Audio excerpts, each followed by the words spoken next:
Kannur Anjarakandy dental college വിദ്യാർത്ഥി നിതിൻ രാജിന്റെ ആത്മഹത്യയ്ക്ക് പിന്നിൽ ജാതി അധിക്ഷേപത്തിന് പുറമെ ലോൺ ആപ്പ് ഭീഷണിയുമെന്ന് പോലീസ്.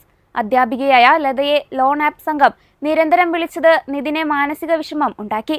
പോലീസിൽ പരാതി നൽകാൻ കോളേജ് അധികൃതർ തീരുമാനിച്ചതും സമ്മർദ്ദം കൂട്ടിയെന്ന് പോലീസ് പറയുന്നു. 14,000 രൂപയാണ് നിതിൻ വായ്പയെടുത്തത്.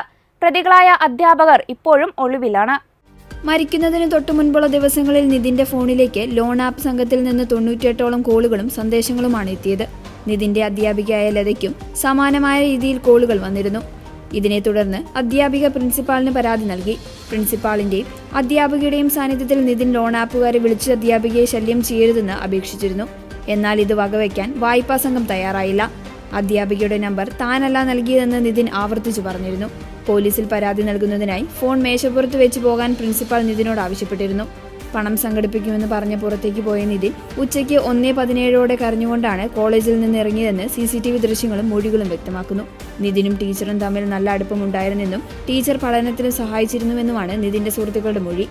ടീച്ചറിനെ വായ്പാ സംഘം വിളിച്ചതും പോലീസിൽ പരാതി നൽകാനുള്ള നീക്കവും നിതിനെ തകർത്തിരിക്കാമെന്നാണ് പോലീസിന്റെ നിഗമനം.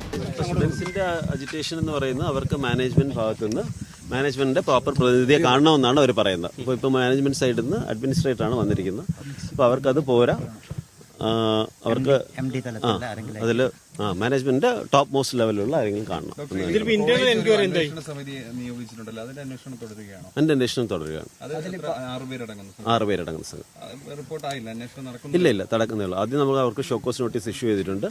അവരുടെ എക്സ്പ്ലനേഷൻ കിട്ടണം. 5 days നമ്മളിപ്പോൾ കൊടുത്തിരിക്കുന്ന ഷോക്കോസ് നോട്ടീസ്. നിലവിൽ ഈ പറയുന്ന റാം എന്ന് പറയുന്ന അധ്യാപകനെതിരെ നേരത്തെയും പരാതികൾ ഉണ്ടായിരുന്നു എന്നുള്ളതാണ് വിദ്യാർത്ഥികൾ പറയുന്നത്. എന്നിട്ട് എന്താണ് നടപടി എടുക്കാത്തത്? അത് ഞാൻ ആക്ച്വലി അതിന്റെ ആൻസർ നേരത്തെ പറഞ്ഞായിരുന്നു. ഞാൻ ജോയിൻ ചെയ്യുന്നത് December 18-നാണ്. ഓക്കെ, അതിന് മുമ്പാണ് പരാതി എല്ലാം കൊടുത്തിരുന്നത്. അപ്പോൾ മുമ്പുള്ള കാര്യം കമന്റ് ചെയ്യാൻ എനിക്കും പറ്റത്തില്ല. പരാതി ഉണ്ടായിരുന്നു എന്ന് എനിക്കറിയില്ല. ഞാൻ വന്നതിന് ചേർന്ന് അങ്ങനെ ഒരു ഡിസ്കഷൻ വരേണ്ട ആവശ്യമില്ലല്ലോ. ഇല്ല. കാരണം ഞാൻ വന്ന സമയത്ത് നമ്മളെല്ലാം ഇൻസ്പെക്ഷൻ, കോഹാസിന്റെ യൂണിവേഴ്സിറ്റി ഇൻസ്പെക്ഷൻ, ആ ഇൻസ്പെക്ഷനുമായിട്ട് ബന്ധപ്പെട്ടുള്ള കുറച്ച് ജോലികൾ ഇച്ചിരി തിരക്കായിരുന്നു. നല്ല ജോലിയായിരുന്നു. അപ്പൊ അതിലായിരുന്നു കോൺസെൻട്രേറ്റ്. പരാതിയെ കുറിച്ചൊന്നും സംസാരിച്ചില്ല. പരാതിയെ കുറിച്ച് സംസാരിച്ചത് ഇതിന്റെ അന്ന് ഒരു പരാതി വന്നതെന്ന് പറഞ്ഞാൽ മാഡം തന്ന പരാതിയുടെ പേരിലാണ്. അന്ന് നടന്ന ഡിസ്കഷൻ ആ പരാതിന്മേലായിരുന്നു. അതെ 10-ാം തീയതി അതിലൊന്നുമില്ല. മാഡത്തിന്റെ പരാതിയുണ്ട്. മാഡം വ്യക്തമായ പരാതി തന്നിരിക്കുന്നത്. അതിന്റെ പ്രൂഫ് എല്ലാം നമ്മൾ കൊടുത്തിട്ടുണ്ട്. അത് സൈബർ സെല്ലിനും അറിയാം. സൈബർ സെല്ലിന് അറിയാൻ മീൻസ് എന്റെ ഒരു ഇതാണ്. കാരണം അത് കൊടുത്തിട്ടുള്ളതാണ്. അല്ല, അന്നേ ദിവസം കൊടുത്തിട്ടില്ലല്ലോ. 10-ാം തീയതി അതെ 10-ാം തീയതി പരാതി എഴുതി മാഡത്തിന്റെ. കാരണം അത് ആദ്യം ഇങ്ങനെ ഒരു മാഡത്തിന്റെ ഫോണിൽ പുള്ളിയുടെ ഫോട്ടോയും നിതിൻ രാജിന്റെ ഫോട്ടോയും എല്ലാം വന്നു. പിന്നെ അതിന്റെ ലോൺ എന്തോ എടുത്തു. അപ്പം കോൺസ്റ്റന്റ് ആയിട്ട് അടയ്ക്കണം. അതൊരു ഭീഷണിയാണ് മാഡം പറഞ്ഞത്. അപ്പോൾ അത് വന്നു. മാഡം പരാതി തന്നു. ലോൺ ആപ്പിന്റെ ഭീഷണി അത് വ്യക്തമായിട്ടുണ്ട്. അത് വോയിസ് ക്ലിപ്പും എല്ലാം ഉണ്ടെന്ന് തോന്നുന്നു. പിന്നെ അത് അന്ന് നിതിൻ എങ്ങനെയാണ് റിയാക്ട് ചെയ്തത്?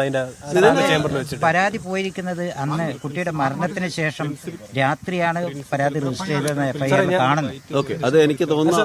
ഒന്ന് വ്യക്തതയ്ക്ക് സാറിന്റെ ചേംബറിലായിരുന്നല്ലോ അധ്യാപികയും നിതിൻ ഉണ്ടായിരുന്നത്. എങ്ങനെയാണ് നിതിൻ ഈ കാര്യങ്ങളോടൊക്കെ റിയാക്ട് ചെയ്തത്? നിതിൻ ആദ്യം ഞാൻ മാഡത്തിന്റെ പേര് കൊടുത്തിട്ടില്ല എന്നാ പറഞ്ഞത്. പിന്നെ നമ്മൾ ചോദിച്ചപ്പോഴേ മാഡത്തിന്റെ 3 പേരുടെ റെഫറൻസ് നമ്പറാണ് കൊടുത്തതെന്ന് പറഞ്ഞു.